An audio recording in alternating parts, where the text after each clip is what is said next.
ಎಲ್ಲ ನನ್ನಷ್ಟೇ ವಯಸ್ಸಾಗಿರೋ, ನನಗಿಂತ ವಯಸ್ಸಾಗಿರೋ ಸೀನಿಯರ್ಗಳಲ್ಲಿ ನನ್ನದೊಂದು ಮನವಿ, 20 ವರ್ಷದಿಂದ 60 ವರ್ಷದವರೆಗೆ ಹಗಲು ರಾತ್ರಿಗಳನ್ನು ಒಂದು ಮಾಡಿ ಬೆವರು ರಕ್ತ ಸುರಿಸಿ ಸಂಪಾದನೆ ಮಾಡಿ ಏನೋ ನಿಮ್ಮ ತಕ್ಕ ಮಟ್ಟಿಗೆ ಒಂದು ಸಂಸಾರ ಕಟ್ಟಿರ್ತೀರಾ, 4 ಕಾಸು ಉಳಿಸಿರ್ತೀರಾ, ಸೈಟು ಮನೆ ಏನಾದ್ರು ಮಾಡ್ಕೊಂಡಿರ್ತೀರಾ, ಒಂದಷ್ಟು ಏನೋ 4 ಕಾಸು ಆದರೂ ಒಂದಿಷ್ಟು ಸೇವಿಂಗ್ಸ್ ಮಾಡಿ ಇಟ್ಟೇ ಇರ್ತೀರಾ, ಇಲ್ಲಾಂದ್ರೆ ಏನೋ ಒಂದು ಸಣ್ಣ ಪ್ರಾಪರ್ಟಿನಾದ್ರು ಮಾಡಿಟ್ಟಿರ್ತೀರಾ.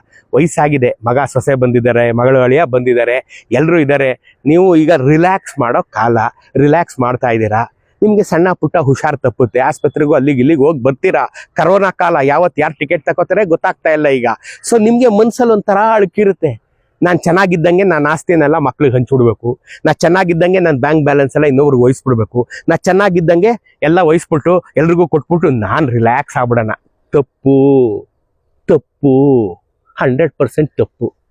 ನೀನು ಕೊನೆ ಉಸಿರು ಎಳೆಯೋವರೆಗೆ ನಿನ್ನ ಆಸ್ತಿ, ಚರಾಚರ ಆಸ್ತಿ, ಬ್ಯಾಂಕ್ ಬ್ಯಾಲೆನ್ಸು, ಕ್ಯಾಶು, ಚಿನ್ನ, ಬಣ್ಣ ಎಲ್ಲನೂ ನಿನ್ನ ಕೈಲಿ ಇಟ್ಕೊಂಡ್ಯಾ, ನೀನು ಗೆದ್ದೆ.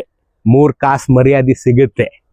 ಸಾಯಕ್ ಮುಂಚೆನೆ, ಭಾಳ ಮುಂಚೆನೆ ಎಲ್ಲನೂ ಇನ್ನೊಬ್ರು ಕೊಟ್ಬಿಟ್ಯಾ, ಮಕ್ಕಳು ಮರಿ, ಮಗ ಅಳಿಯ ಸೊಸೆ ಎಲ್ರಿಗೂ ಕೊಟ್ಬಿಟ್ಯಾ, ನಿನ್ನ ಪಾಡು ನಾಯಿ ಪಾಡು.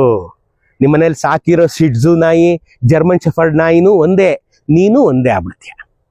ನೀ ಸಾಯೋ ತನಕ ಆಸ್ತಿ ನಿನ್ನ ಕೈಲಿ ಇಟ್ಕೊಂಡಿದ್ಯಾ, ಗೆದ್ದೆ. ಮಕ್ಳಿಗೆ ಹಂಚ್ತೀನಿ ಇನ್ನು ಮೂರ್ಖತನ ಮಾಡಿದ್ಯಾ, ನಿನ್ನಂತ ಮುಟ್ಟಾಳ ಇನ್ನೊಬ್ಬ ಇರಲ್ಲ.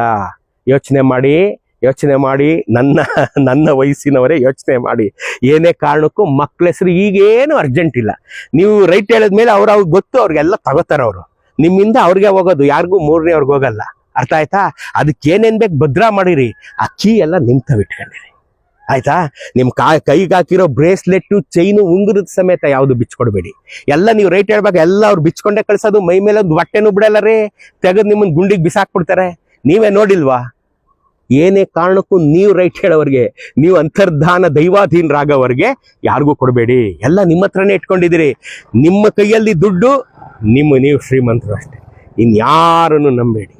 ಮಗ ಸೊಸೆ ಇರ್ಬೋದು, ಮಗಳು ಅಳಿಯ ಇರ್ಬೋದು, ಇನ್ನೊಬ್ರು ಇರ್ಬೋದು, ನಿಮ್ಮ ಕೈಲಿ ಇಟ್ಕೊಂಡಿದ್ದೀರಾ, ನೀವು ಸುಖವಾಗಿರ್ತೀರಾ, ಕಾನ್ಫಿಡೆಂಟ್ ಆಗಿರ್ತೀರಾ. ಐ ರಿಪೀಟ್, ನೀವು ಕಾನ್ಫಿಡೆಂಟ್ ಆಗಿರ್ತೀರಾ. When you have money, you are confident.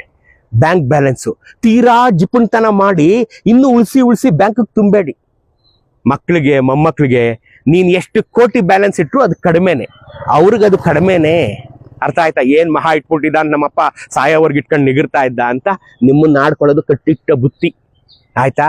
ನಿಮ್ಗೆ ಎಷ್ಟು ಬೇಕೋ ಅಷ್ಟು ಖರ್ಚು ಮಾಡಿ, ಸ್ವಲ್ಪ ರಿಲ್ಯಾಕ್ಸ್ ಆಗಿ ಖರ್ಚು ಮಾಡಿ. 5 ರೂಪಾಯಿ ಖರ್ಚು ಮಾಡೋ ಕಡೆಗೆ 7 ರೂಪಾಯಿ ಖರ್ಚು ಮಾಡಿ. ಯಾಕೆಂದ್ರೆ ಅದು ನೀವು ದುಡಿದ ದುಡ್ಡು, ನೀವು ಅನುಭವಿಸಿ. ಮಕ್ಳಿಗೆ ನೀವು ಓದಿಸಿದ್ದೀರಾ ಕಣ್ರಿ, ಕೆಲಸ ಕೊಡ್ಸಿದ್ದೀರಾ, ಅವ್ರು ದುಡ್ಕೊಂಡು ಅವ್ರು ಬದುಕ್ತಾರೆ, ನಿಮ್ ನಂಬ್ಕೊಂಡೇ ಬದುಕ್ತಾವ್ರ ಅವರು? ಇಲ್ಲ ತಾನೇ? ನೀವು ರಿಲ್ಯಾಕ್ಸ್ ಆಗಿ ಬದುಕಿ, ನಿಮ್ ಗೌರವ ನೀವು ಉಳಿಸ್ಕೊಳ್ಳಿ. ನಿಮ್ಗೂ ಗೌರವ, ಮಕ್ಳಿಗೂ ಗೌರವ.